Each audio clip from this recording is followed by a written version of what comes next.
Hello everyone, today we tell of Dina's wild journey to seek a famous doctor for her husband, raving snowstorms. What a trooper. She even thought about trading her husband's leg for a shot at life, but who would have thought she'd end up at the edge of a deep abyss? Talk about a plot twist. Then, Dina struggled to push the sled and move her husband to the cliff's edge. Her inner turmoil felt like something straight out of a movie. Finally, she mustered her strength to bring her husband to the mountain top. Perhaps the only way, yet dramatic.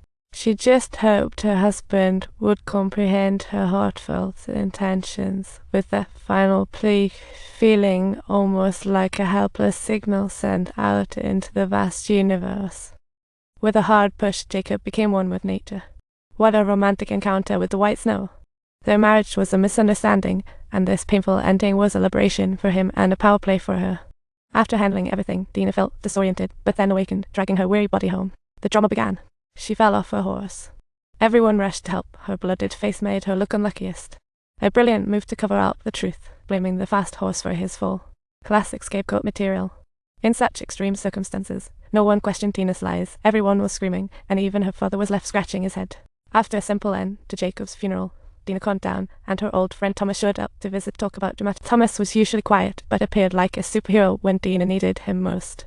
Dina couldn't help but want to stroke his face, leaving Thomas in a bit of a pickle like crashing a royal carriage. She tugged at the boy crazily, perhaps feeling a surge of the real woman she never experienced during her married life. But as the atmosphere calmed, Dina opened her heart to the boy like sharing an emotional blockbuster. But when it all ended, a faint sound outside made Thomas zone out, and suddenly she darted away. Now that was an unexpected twist. Unfortunately, Niels, Jacob's son, caught her. He disliked his stepmother unbelievable. He thought she cheated with a servant, broke rules, and even killed his father. A real family drama twist. With no evidence, Niels couldn't accuse her outright.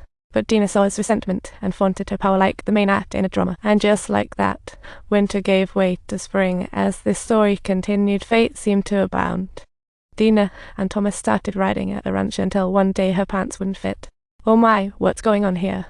Turns out Dina was 4 months pregnant, but still loved horseback riding. Talk about pushing the limit. She had to rely on Thomas for help, and nobody knew whose baby it was. What a mystery. Chronologically, the child could be Jacob's or Thomas. The truth seemed shrouded in a mist of confusion. While riding in the mountains, they suddenly heard a chilling scream. She rushed over to uncover the truth. To her shock, Dina was found wandering on a hillside, and Thomas immediately sensed something was off.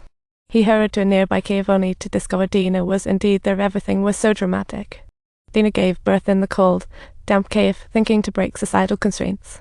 She didn't want the staff or the church to know the identity of her child, such a sweet act of rebelliousness. Having conversed with death since childhood, she thought giving birth in a cave symbolized freedom and rebirth. What a philosophical. Finally, with Thomas' help, she successfully gave birth to a healthy baby boy. What a joyous. Yet strangely, this usually strong woman had no milk. Was her body playing tricks on her?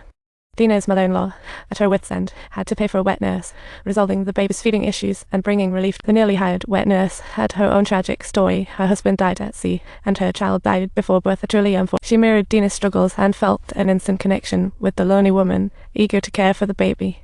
Thomas, troubled by doubts, sought Dina in the cabin to confirm the baby's identity. Is the baby mine? It's yours, without a doubt. The woman appeared to be very sensitive, throwing yet another emotional bomb.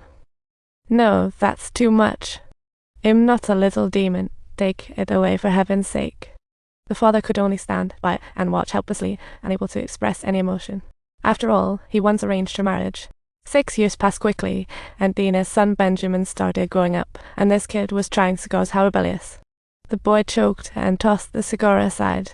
Then all hell broke loose.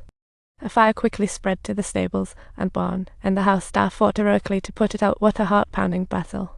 Dina watched her hard-earned farm being destroyed. As time seemed to freeze, a wave of despair washed over her. At this critical moment, a man suddenly shouted, snapping Dina out of her trance as she saw him springing into action. What a pleasant surprise. He opened the doors of the smoky stable and miraculously saved 2 horses. Talk about a superhero. When it was all over, the barn was in ruins, but Dina was more concerned about that man. Love sparks were flying.